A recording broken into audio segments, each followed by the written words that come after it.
Recording in progress.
Hey everyone, welcome to School of Speech, presented by SpeechTherapyPD. I'm your host, Carolyn Dolby, and I am so glad you're with us today, and you'll be glad too, because today we have Jani Hammit with us, joining School of Speech to discuss the relationship between listening effort and executive function in school-age children.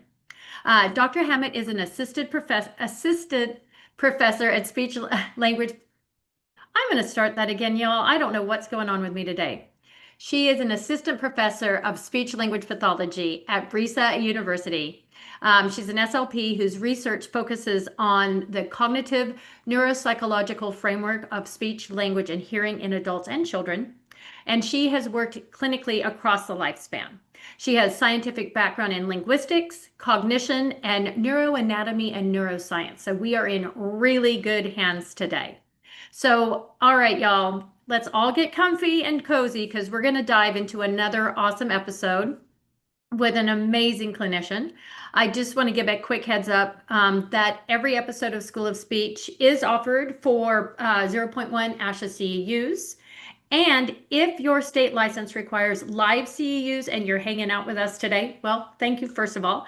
Thanks for being here. And I want to make sure that you get credit. So make sure that you complete all the course modules, including the one that says complete course before the end of today. And you're going to find all of that on your Speech Therapy PD account. Now, we also love and super encourage questions and comments. Please use the chat for that. I'll be moderating that. And so as comments come in and questions, I'll be sharing those with Jani. So just to get the party started, if you are listening live, jump in the chat. Let us know where you're at, okay? And while you're jumping in the chat, letting us know that, I'm going to go through just a little bit more housekeeping. Jersey's in the house. Thanks, Taylor, starting us off. For financial and non-financial, Dr. Hammit has no relevant disclosures to disclose. For me, I am a salaried employee of Portland Public Schools, and I do receive compensation from Speech Therapy PD for hosting School of Speech. Non-financial, I am a consultant for school districts across the nation. I help support the development of dysphagia programs and staff training. I also volunteer for Feeding Matters. That's enough about me. Let's get in it with Miss Jani Hammit. Hi, Jani. How are you? Hey, Carolyn, I'm doing great. How are you? Oh, I'm great. Yeah, stumbling over my words at the beginning. That's a welcome to Carolyn's world. Right. We are so happy that you are here, and thank you so much for taking time to be with School of Speech today. Yeah. I know that I'm sure we're going to have lots of questions and comments and stuff about, I love this, listening efforts and executive functioning. So if you don't mind, rather than jumping right into me asking a question, I would love to know your journey. How did you get to be you? Sure. Yeah, that is a fantastic question. I think it has so much to do with, my area of interest and even the research we're going to talk about today. So I actually started in doing my master's in cognitive psychology and linguistics. So that was really the foundation that I got first. So I was exposed to a lot of like theoretical theories of cognition and connectionist modeling, neural networks, a lot of the things that we really see now being implemented in AI. Mm-hmm. So I saw a lot of those, classical models, and did got to participate in some of that research. And then I was also doing the linguistics at the same time and loved it. Absolutely loved it. But I just couldn't, see how doing a theoretical degree in linguistics would really help people. And I always wanted to do that. How can we apply this? To help people. And so that's when I found the field of speech language pathology and loved it ever since. Super happy, love our field. It's so cool to see how all of these, the theory behind all of the things we do really does make a difference in our patients' ability Right to on. communicate. So, yeah. Yeah, I love it. I think what I find so fascinating is that we've all come, our paths have taken us in different directions, but we've all found ourselves in this one profession.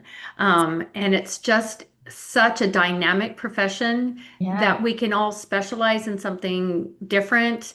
And tonight we will be talking with school-based speech pathologists, and we are the jack of all trades. We get, all of it, right? Right. Um, so I think most of us are here because we are really interested in what you've got to say.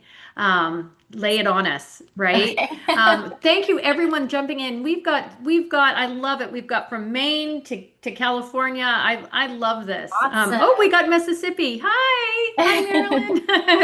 I love it. Oh my gosh, we have Hawaii. We have Honolulu. Oh, fun. I love Oh, this. Hi, that's so cool. everybody. I love it.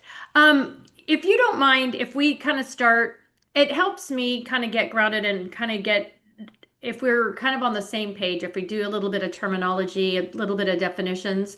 So, Yeah. do you mind if you kind of start us off with like, what is your definition for executive function? What does that mean to you?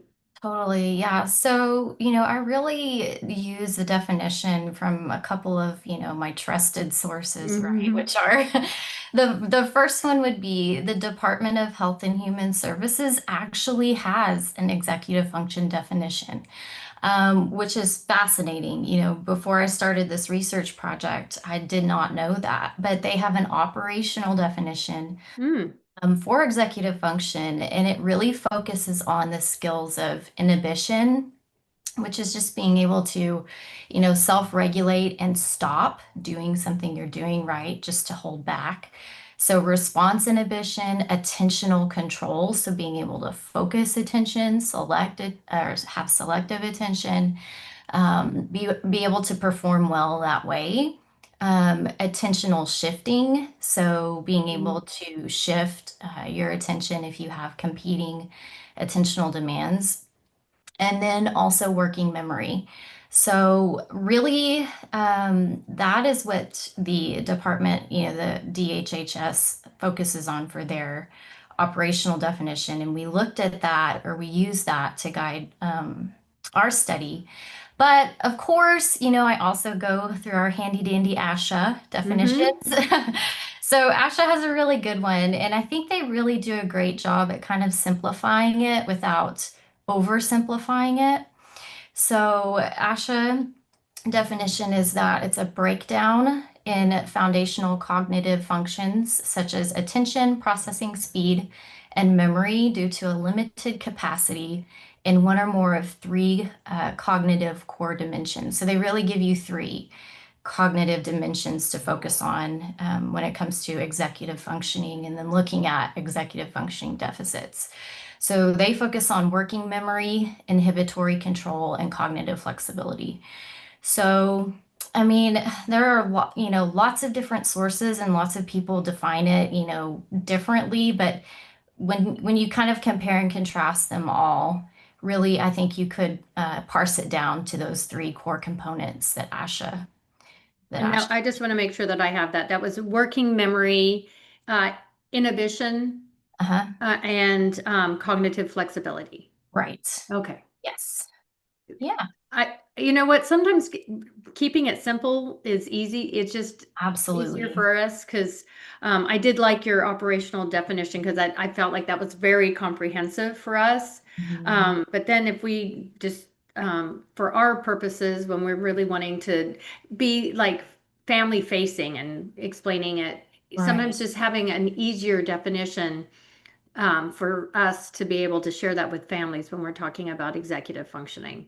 Definitely. Um, and I am going to ask you how that relates to speech pathology, but not yet. Okay. I got what it, so tell me a little bit more about listening effort, because I Yeah, know that your research, oh, and I'm gonna, before, as you get into that, I'm gonna, in the chat, I'm going to put the link to your dissertation, which I read, which is amazing. So that if they want, if our listeners want to get some real in-depth information on your study, let me do that. So I will be doing that while you give us the definition of listening effort. How about Sure, yeah. And that? I'm glad you survived reading my dissertation and like your eyeballs didn't fall out because I am such a nerd. I really do love research, and I read our so many scientific our journals, and I really it's my happy place. I I love know. it. I love nerding out too. Yeah, Yeah. super fun. So yeah, listening effort. So what is it? How does it work? So my mentor was a pediatric audiologist. And so we really came together with my dissertation project because she was needing, my background in cognition. And then I, collaborated with her background in audiology. So it was really cool to kind of see those two areas, relate and intersect. But listening effort is really kind of best understood in terms of a model called the Framework for Understanding Effortful Listening. So, this model really combined a lot of those underlying cognitive processes that go along with exerting that effort that we do to listen. So the fuel model defines listening effort as the deliberate allocation of mental resources to overcome obstacles in goal pursuit when carrying out a task when the specific task involves listening. So really resource allocation is kind of that, underlying cognitive process behind listening effort. But Y'all, I'm so sorry. Y'all, I did put it in the link, and I realized I only sent it to myself. I'm gonna do it again. Thank you, Kiki, for letting me know that I did that. Oh my gosh. Here we go. I'm sorry to interrupt you. So let me just make sure I do it. Let No me worries. know if you hold on. I'm going to do it right now. Okay. So sorry. There you go. KK, let me know if you get that. All right. I'm so sorry. And I was so in, and then I'm sorry. It was like squirrel. There went my executive functioning. Right? Yes, it happens There to you all of us. go. All Happens to right. me all the time. Okay, so the link worked. Okay, perfect. Yay! All Oh, that's right, so back to exciting. listening effort because I think we're tired. I Right? Yeah. like that resources. Yes, resource allocation. And I know that that's another big Yeah.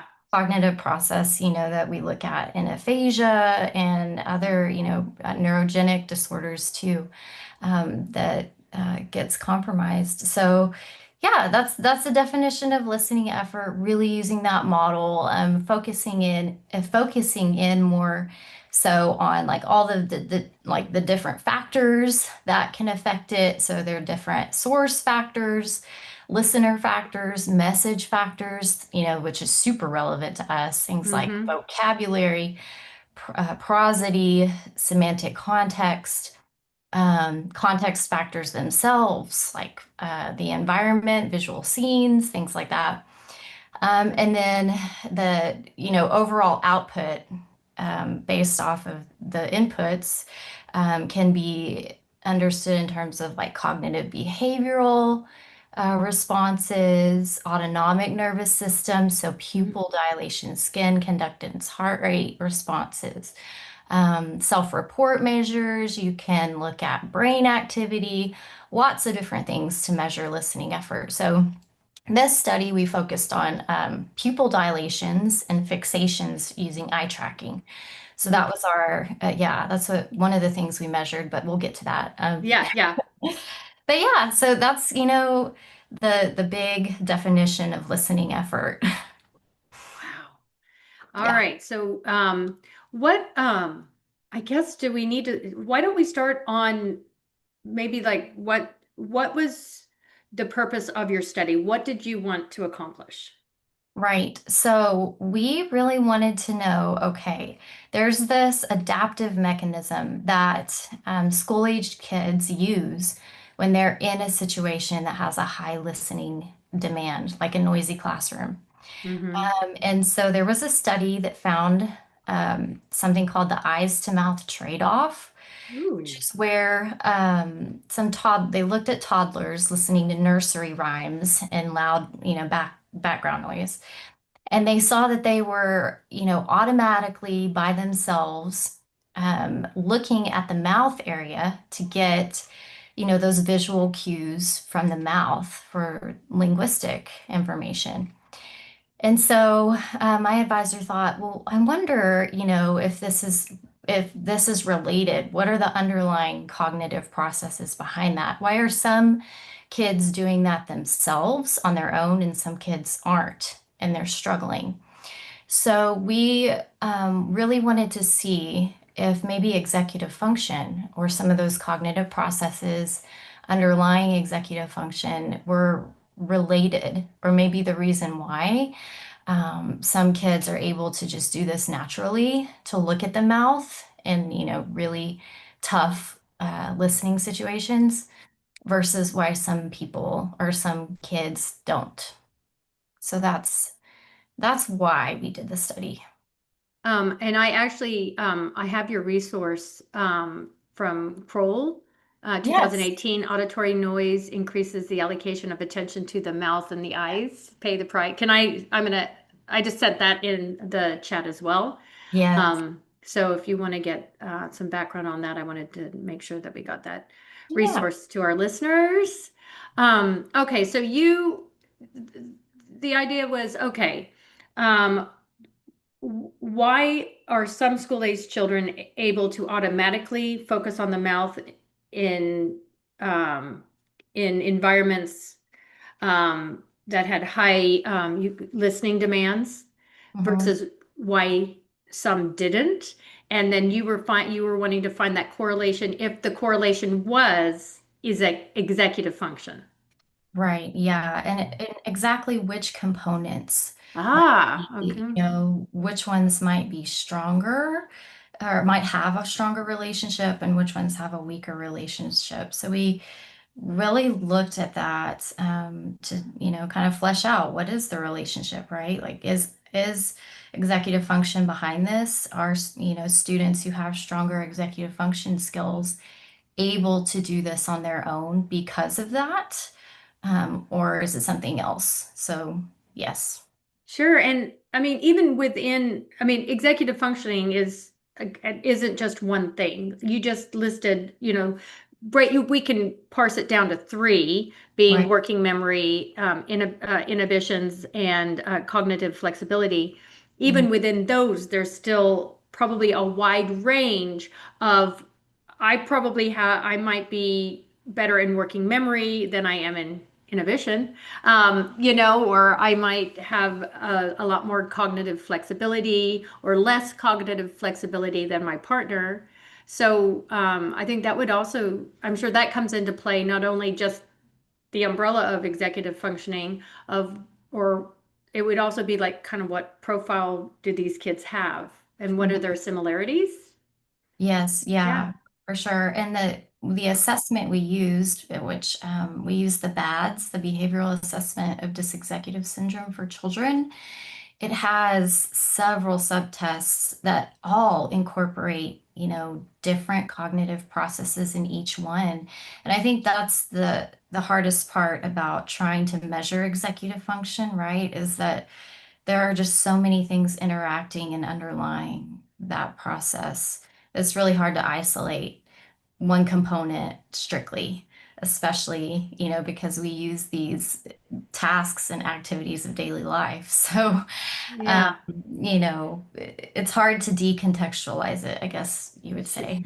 Being that because since I really do focus on dysphagia, that's mine. So I'm not familiar with that assessment. Do you mind giving that to me again and I can put it in the chat? And Yeah. maybe everyone's like, oh, we all know this. I don't know, but I don't. Yes, yeah, it's the behavioral assessment of dysexecutive syndrome. Dysexecutive Dysexecutive syndrome syndrome. for Okay. children, or the BADS-C. Bad. Oh, bad. BAD. Yeah, like you're bad, C. BADS, yeah. Okay. And then the letter C. Yes, Okay. dash C.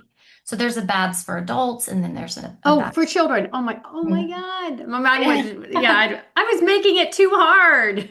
Right, don't we all? Yes, yes. All Yeah. right, so you used this. assessment. What aged kids were you? Oh, school age. So what range? Was it primary, secondary? So we looked at third and fourth graders and fifth Hmm. and sixth graders. And Okay. that had to do with the age that the bad C was normed on. So we tried to stay within that age range that the norms were collected for. I'm also getting I just thought I'd get um, the link for that if I can. Just Yeah. like to add that for people. I know we all like to nerd out. Oh, I hope oh, you know what? I didn't do it right. Sorry, y'all. Give me a minute. I'm gonna get it. I promise. I'm getting it. Mm-hmm. Yeah, I'm kidding. I will get it. All right. Sorry, I don't want to hold us up. That's okay. Um, oh, so yeah, sorry. I'm gonna get that link. Let me see about getting that link again. All right. So you were doing, I'm sorry, third and fourth and fifth and sixth graders, and Right. that's what Yeah. it's okay. So the ages, that age range is 8 to 12. Ah, okay. And I think the bad C is on Pearson, the Yep, Pearson. I did. There it is. Yeah. Let me get that. I don't know why. Maybe if I just go straight to there we go. I'm going to give you this link.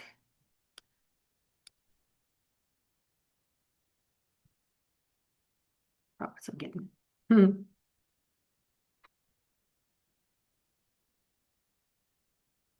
All right, boom chakalaka. I think we're all right. We're cooking with gas now. There we go.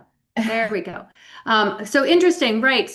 Um, so then, oh, yay, it came through. Perfect, perfect. All right. So you used the bad C. You're using it on the 8 to 12 is the age range. And so you're getting basically the executive functioning profile for your test subjects, if you will. Yes, exactly. Yeah, that's Hmm. exactly what we got. And so we were able, BADC classifies their performance based off of impaired, borderline, low average, average, high average, and superior. So there's 6 levels, Hmm. of overall classification. So our uh, our analysis was a little busy in Uh-huh. terms of looking at, the different types of performance levels and things like that. But I think it's a nice way to distribute the overall scores. It's more descriptive, right? Instead of Hmm. 2 or 3. But yeah. All right. So it gives you a good range. Okay. So then how many students did you have in your study? So I think we ended up having 31. Okay. We had a couple that did not finish the study, but we ended up analyzing 31.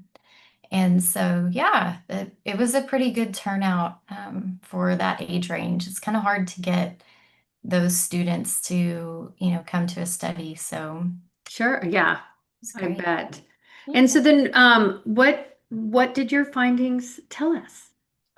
Yeah, so actually, it was interesting. So, initially we had Oh no, Jenny, I don't know if I am, uh-oh. participants. Oh, you froze, Jenny. I'm so Oh, sorry. am I back? Okay, you're back. Okay, I was like, wait, is it me? And I'm like, Oh. so okay, so back up a minute. Sorry. So I was Yeah. just like, okay, sorry about that. You're good. Let's talk a little bit. I was just asking about what were the outcomes? Yes, Yeah. yeah. So we, initially we had hypothesized that some of those students that scored higher on the bad C, just overall, Hmm. would have an increased number of fixations in the mouth area of interest. So that means like the area we were interested in looking at the eye tracking would be around the mouth region. And Hmm. so we didn't find that. We actually found the opposite. We found What? there were more, yeah. For our age group, we found that there were more fixations in the eye area of interest. So this would, indicate that they're using more social cues actually when they have stronger or, a better performance in executive function.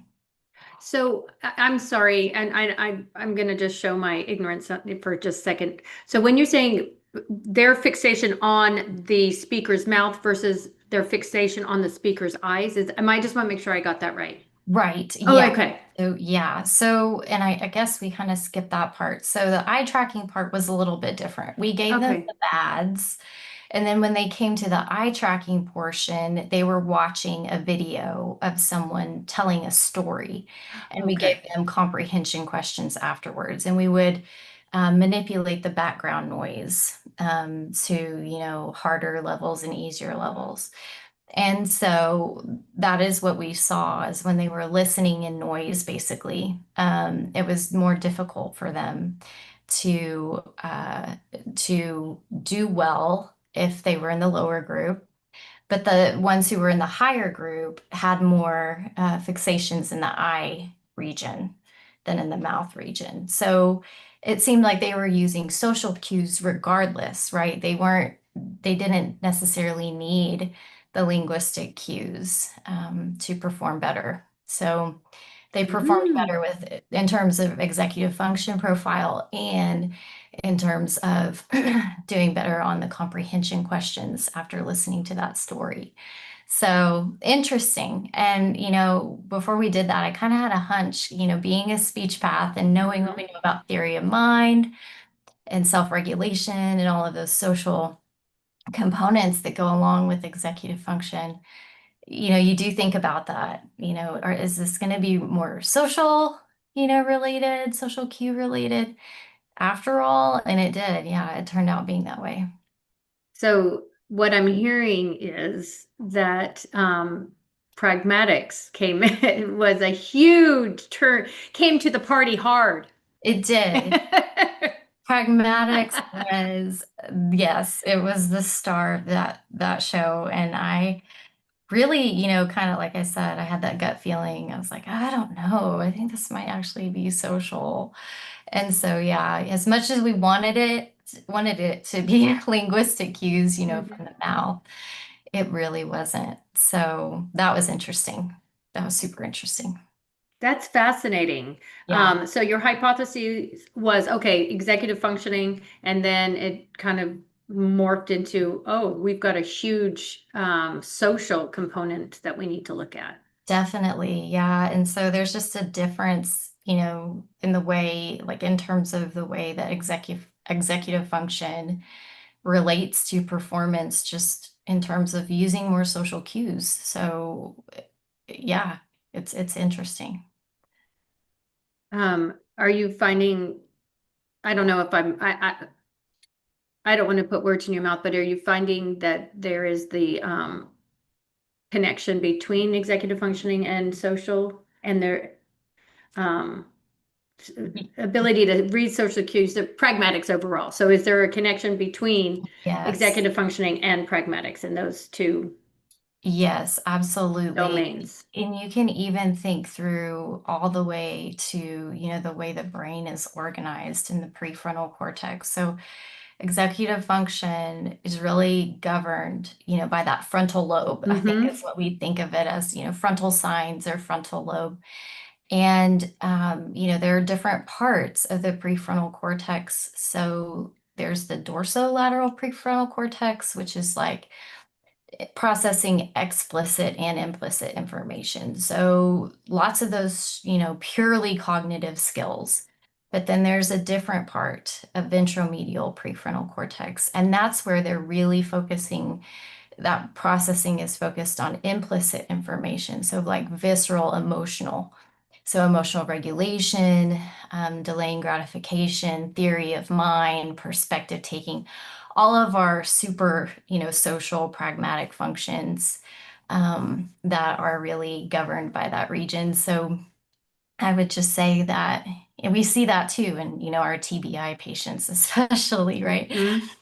And, the others that when we have those frontal lobe deficits, you see the marked pragmatic, needs that arise. That's why I said I kind of had that hunch that I thought it might be more social because the frontal lobe is so socially, ingrained. So, yeah. Okay. Yep. So then, what, um, so then I guess where do we go from there with the study? How do was it? Oh my goodness, I'm just running all over my own mouth. No, so we looked at the fixation number. We also looked at the Oh, that's pupil dilation. So eye tracking can do lots of different things. It's really an amazing biometric tool. So you can see patterns of eye gaze across the screen. You can see pupil diameter increase. Lots of really cool things that eye tracking can do. So we also checked out the pupil diameter. So, going back to that fuel model slide where, there were a lot of the autonomic mm. um, responses like skin conductance and things like that. So that's why we checked out pupil diameter. And we saw that actually our hypothesis was supported by the higher group. So when they were looking at the mouth region and higher levels of noise, that's when they had the greater pupil diameter or increased pupil dilation. So that showed us that they are exerting more effort to look at linguistic cues at the mouth region.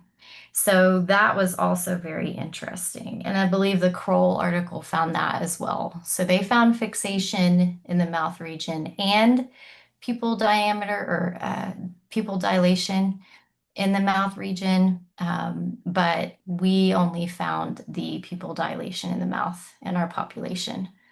That first study looked at toddlers, and we looked at school-aged kids. So, there's also that developmental difference too that might be interesting component to think about. So, Are you saying that the pupil dilation and the mouth fixation in your age group was significant for those that had a higher executive functioning uh, profile? yeah, the Is it okay? pupil dilations were, but the fixations, those were the opposite. Oh, that's right. I'm sorry. So Yeah. pupil dilation, but their fixation was actually on the eyes, not the mouth, so it was more Right. social. Okay, I gotcha. Yeah. Sorry, I don't, yeah.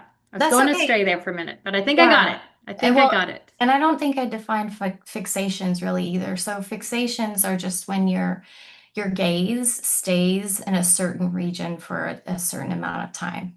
So, if you're fixated in some region, then that's just the duration where your gaze sticks there versus the pupil dilations or when your pupil is actually your autonomic nervous system is making it dilate because, you are expending more effort. I was just going to say, now, I'm sorry, you're going to have to tell me why would I be dilating? And then you'll say, because you're, I love this. Okay, so then if we are okay, let me make sure I have got this. So if we're extending more effort, listening effort, Mhm. there's a marked dilation difference in our eyes. Yes, exactly. Wow. Okay. Yeah, Okay. yes. And that, the same thing is true for skin conductance. So you might get, well, have perspiration if you're exerting more effort, which makes sense. Yeah, that makes sense. Yeah. Heart rate can go up. There's also brain responses that you can measure with EEG to find it. Cortisol levels. Mhm. My mentor in one Sorry. of her first studies measured cortisol levels. So there's just lots of different ways that, you can just measure it without having that subjective report or that patient reported response. So, Sorry. My roommate here, Stephen, I have a new dog and he's being a oh, little bit loud. Sorry about that. I got a little just had to give him a little treat. So I think we're good oh, now. Sorry about that, everyone. we love All dogs. right. So, all right. I want to make sure that we've covered the study and I make sure that I've understood what your findings are before we move into how it's relative the relevance it has for us and what we are doing with our kiddos. Yeah. So how about you go before I stumble over it? Why don't you give us the conclusion of the study, and then if it's all right, I might have a question or two. Yeah. Okay. So, overall, what we kind of took away from this study is that, yes, executive function, those higher scores of executive function do, flesh out differently for school-aged kids in terms of that relationship with more social pragmatic cues, right? And social skills. But in terms of, some of our kids that are sitting in the classroom struggling to learn, that might be a listening effort issue, and that it does require more effort to look at the mouth and use those linguistic cues. So as far as, saying, hey, if I bring a kid to speech, and if I start incorporating executive function cognitive components in treatment, could that help them? Yes, it could, because it gives them, that ability to solve problems and, regulate and things like that. But just as far as our study, the outcomes of our study were concerned, we didn't find exactly what the study over infants and toddlers found, but we did find, some changes for the school age population. So I think there's a huge social pragmatic component that you have to factor into it, as well. Which I also think, if you think about the age that you were studying, that is a big, um, a lot of social changes during those ages, Yeah. and demands Right. where they just independence for them. Hmm. Expectations are, I mean, there's a big difference between first grade and third grade, Right. as being in education. Um, so I could imagine the demands on and just the content. When you were explaining, I think when you were explaining listening effort, one of the components of that was content vocab, and things like that. And just thinking about the jump in curriculum from first grade to third, fourth, fifth grade, sixth grade Right. is huge. Um, Exactly. Yeah, there's so many factors that go into it, right? I mean, there's listening factors, semantic factors, everything to consider. But our study tried to isolate and focus on the cognitive components. But like I said, it ended up turning out to really show that there's a strong relationship, I think, between those pragmatic and social skills and executive function. So, which could bring us to how as speech pathologists can we take this information and look at it integrated into our assessments and into our Yeah. treatments. Definitely. So that's where, I really pull in that cognitive neuropsychological approach. And I know that there's so many different approaches we can use as Mhm. SLPs, and we can mix them together. We can, do person-centered with the, everything that we use anyway. Right. So just looking at those underlying cognitive processes and integrating them into our goals or integrating them into our activities, I think makes our therapy stronger, makes the outcomes stronger, because again, those are overlapping skills and overlapping domains that we have just naturally with speech and language, and also, hearing and listening effort. So, yeah, I would say there's a really great book by Tara Sumter called The Seeds of Learning. I don't know Yes. if everyone's heard of her, love her. Read her book. I love her approach and all of her stuff for sure. She has a really great, just step by step how to integrate different cognitive components in writing goals and things like that. So I would recommend that book to, our listeners if they haven't bought it, or find her podcast. She has really great ones. Um, and I'm gonna get that right now. yeah, yeah, she's awesome. Major fan. But yeah, and when I found her and I found her, book and everything and her what she wrote, I thought, this is it. This is exactly what I think is the missing piece instead of just doing solely a language activity, how can you incorporate some of those cognitive domains that underlie some of these skills that we're working on? So yeah, she has a lot Yeah, of, so I put that link, y'all, for Tara Sumter, yeah. and that will take you straight to her information. Stephanie, thanks for jumping in. She says she loves teaching compensatory listening strategies, incorporating that. Could you talk to that a little bit? Give us some ideas. Yes, yeah, definitely. So there's a lot of different compensatory, strategies that we can do. And yes, teaching those and just teaching, that they can look at the mouth region and teaching them how to use those cues from the mouth is a really fantastic, great way to incorporate it into your speech sessions and then getting that carryover into the classroom as well.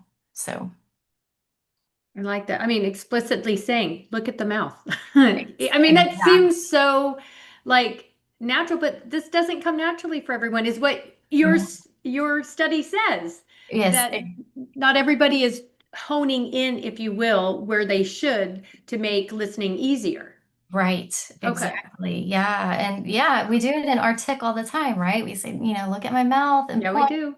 And so, yeah, I mean, it Yeah. really makes a world of difference if you are trying to understand someone in loud background noise to look at the mouth. So, yeah, that's another great one. Thanks, Fred. We got a question. Do you think teaching these skills might have an ancillary benefit of increasing executive functioning skills overall? Like working on listening. I'm wondering if that was the question, if teaching listening skills and with that, is there a correlation in um, I mean, do they work if working on one skill, does it carry over to another deficit? Yeah, so I think, if you work on incorporating some of those components of executive function, right? So like cognitive flexibility, targeting some working memory, all of those things into your therapy, then yes, I think that that's going to translate or carry over into other deficits. I don't know necessarily like teaching a compensatory strategy, right?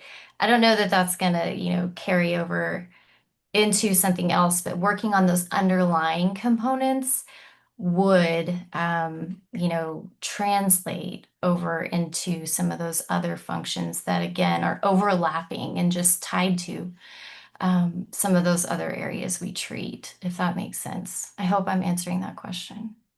I think so, right. But or maybe actually what you're saying, it's okay, if I heard it right, you're not Mhm. saying it's like a blanket, like you work on this, then it also is probably dependent on what is the individual's um, deficit areas. Am Right. I hearing that right? Okay. Yes, yeah. And what is their baseline, right? So, sometimes we don't even get that with the students that we're helping. So it's, that's where Tara Sumter has a really great way to kind of tap into that informally, and check that out instead of having to do a full-blown formal assessment. But ways to integrate it into the therapy that we're already doing. So yeah, so when we say underlying cognitive processes, we're talking about things like attention, cognitive capacity, motivation, working memory, um, some of those things that you don't really realize you're using every day, but you are. So, to come to speech and sit through a session, you have to have attention and you have to be able to pay attention to the Mhm. therapist. You have to have a certain level of engagement to get the best out of it. So, yeah, I hope that answers the question. Fred said yes. Okay. But give me some ideas, some strategies or ways that we could incorporate just for fun. Like, let's say we want to work on working memory? Yeah, What so could be? that's a great one. So you could incorporate just a delayed recall into your Mhm. goal, which is super easy, to do. And so you're not doing, a full-blown focus, you're not focusing solely, right, on memory, but you're incorporating it into whatever activity you're doing. So, if you're asking them to describe a picture or, some kind of expressive language goal, you can just add recall into it. And that strengthens those language memory related tasks. So, yeah, that's one that I can think of. That's a great, easy one for uh, It's making me memory. think of what sort of like I would do like a brain warm up with some of my kiddos when I was a campus SLP. Yeah. And like literally sometimes we did something like numerical, just something just I would do a series of numbers Hmm. and then have them repeat that series Hmm. of numbers, give it to me backwards. I mean, just for fun, just like a quick brain kind of Exactly. teaser and that was kind of targeting working memory, but you're not saying necessarily we have to have a goal that says working memory. It's just a strategy that we can work towards. Our ultimate goal is going possibly be is our language goal, and these Hmm. are just strategies to help scaffold the student to build their strength to achieve the language goal.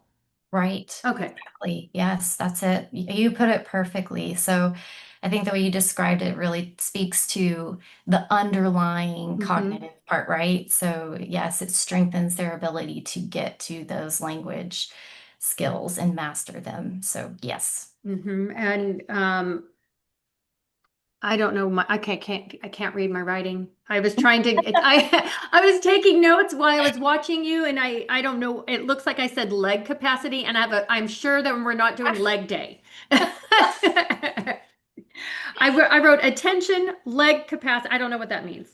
Um, Me but neither. sorry, y'all. Motivation and working memory.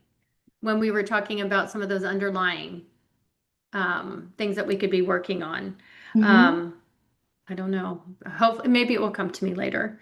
Um, Yeah, probably will. yeah, later. Yeah. Um, what are do you have some ideas? What can we work on when we're working on attention? Because, yeah, I mean, we do want our children, our students to increase their ability to attend to tasks, especially non-preferred tasks. Right. Um, where would you lead us there? Yeah, so one, really great way to do that would just to be incorporating background noise and having them, Mhm. be in that environment versus, we're used to the quiet therapy room, Yep. but you can easily find, multi-talker babble, I think was the name of our research background that we used. But it just sounded like they were sitting in a cafeteria or a really loud, like food court, at the mall. Lots of conversations going on at the same time. And so you could just play that in the background in your speech room during some of your tasks. And that just increases that challenge and it gets them to, do more focused attention, selective attention, things like that. So that would really work attention for sure. I love this so much. So this is what I'm getting. Okay, this is why I'm loving this so much. Okay. Because it's true. We take a lot of times we're taking students out of the classroom into our beautifully quiet speech room and they are excelling at their goals, right? Mhm. And but then it's not translating into the classroom. Why? Well, because you're just saying the listening demand in the classroom is way different than the listening demand in the speech room. And then trying to uh, sort of replicate Yeah, some of those listening, uh,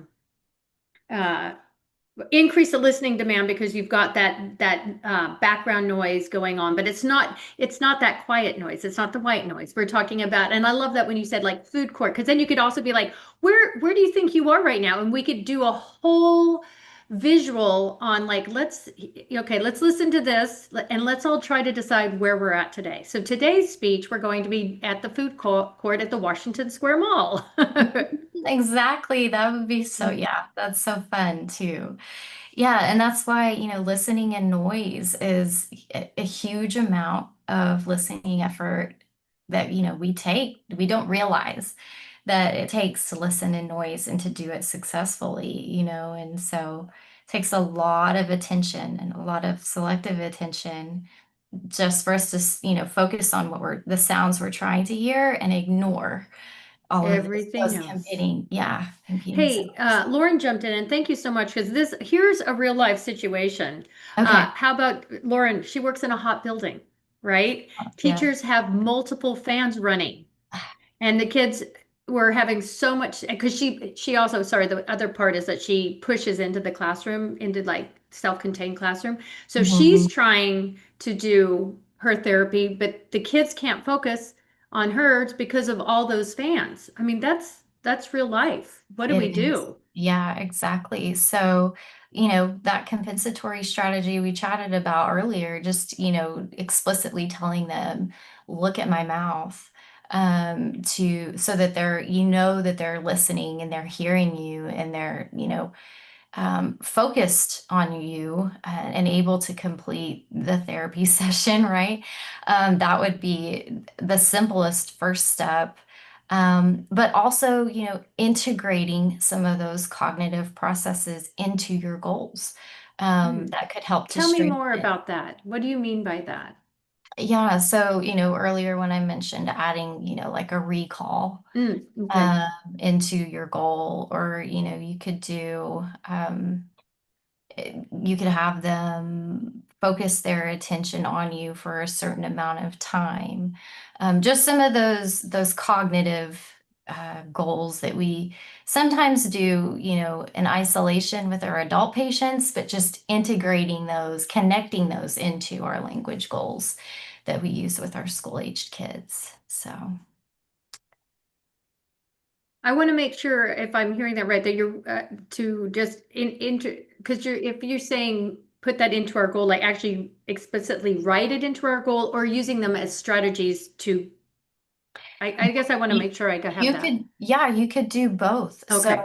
if you are, going to write it in like to an IEP goal or Mm-hmm. whatever, kind of, setting you're practicing in, if you want to write it into that goal, then that's great. But you can also, us SLPs are super creative, so we can add it into preventing or, presenting strategies or teaching strategies Mm-hmm. too, um, in our sessions as well.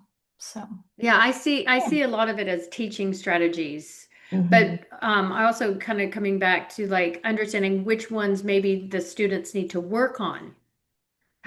What's our best, how do we do, I guess for us, we want we want the best bang for our buck and to better know our students. And I think that's where we're getting is that this study helping us understand our students on where the deficit is and where they need to Right. work on those goals. Yeah.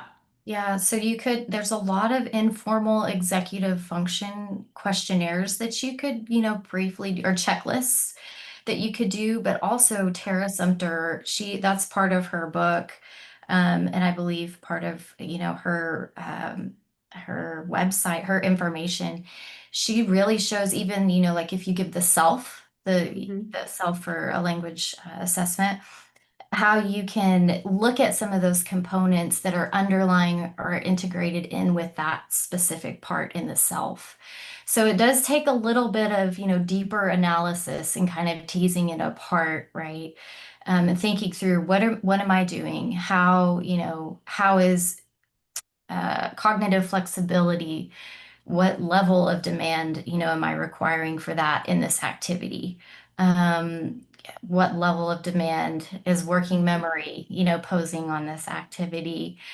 It takes a little bit extra to think through some of those components, but um, Yeah, so I would say, you can also just do a little checklist of executive function as you're observing during sessions too, and kind of see, okay, these things might also be at play here that, Oh, I'm getting it. Okay, yeah, I think I just had the light bulb. yes. Okay, I am so sorry. Wow, slow learner today. The light bulb, these definitely be looking at the as executive functioning could be a culprit. Right. Okay, got Exactly. it. And I want to stop for a minute because Denise, thank you so much. When I was like going, what did I mean by leg capacity? No, delayed recall. Exactly. Thank you, Denise. Thank you. It's a team effort here. Right. Yes, that makes all the sense in the world besides leg capacity. Yeah. Delayed recall. And then we actually talked about that as one of the strategies. Mhm. Love it. Thank you. Yes, yeah, for sure. Yeah. All right. So you're talking, I liked, so I've given the resource to Tara Sumter. Did you say that she has some informal executive functioning, or was there another resource that we can give our listeners? Yeah, so yes, Tara has some. I would really recommend her first. She has done so much work in this, and super easy to learn from. I mean, I just love her stuff. But also, let's see. Off the top of my head, I'm not thinking of, I think there's the DREF, but that's going to be expensive. Oh, yeah, no. Yeah. I think there are a lot of the informal, just executive function checklists, like if you search for them, and even if they're from other fields, I think that's just fine as long as you have those descriptors, and as you're going through your checklists and you look through, in your activity and kind of just do that little observation on the side. And you can tell, right? We all have the students that come and they're struggling to pay attention and their attention is not good, right? Or you might be working with them and throughout the session you're like, wait a minute, I think there's some memory issues going Okay. on. So you can, jot those down as observations and complete some of those checklists and kind of see what you could do differently, right, to incorporate Right, some of that. for individualize for that student. And Julia, thank you so much. I missed, I don't often look at the Q&A, and I was staying in the chat, but so she brought it back to the chat and I appreciate it because I just went the Q&A. Sorry, that was too many words for this time of day. Julia is asking about how could we assess for cognitive flexibility? I have that question too. Yeah, how can we do that? Yeah, so that's a really great one. Or is that a big ask? No, it's really not. So I don't know if you guys have heard of the Wisconsin card sorting task, maybe, Mm. or so this is where you're asking them to basically change set. Anything where they're changing set. So you might tell them, like, give them a rule to follow, and they're going to follow a rule, and then you change that rule as they go along. Oh, I am So loving this. yeah, so can they do that, right? Can they change that set? Or if they do, how long does it take them to kind of adjust um, to that?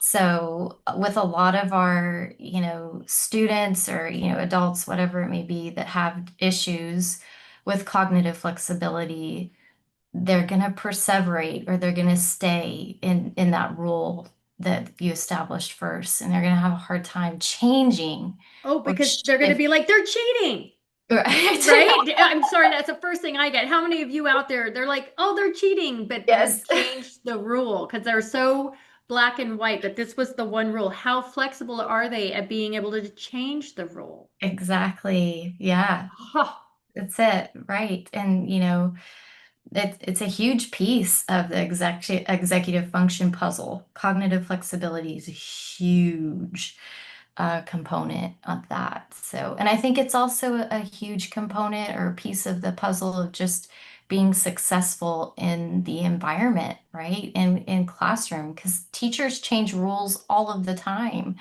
So Yeah. yeah. And how important it is, right? Even, oh my gosh, this just blew my mind when I'm thinking how working on cognitive flexibility could help so many of our students.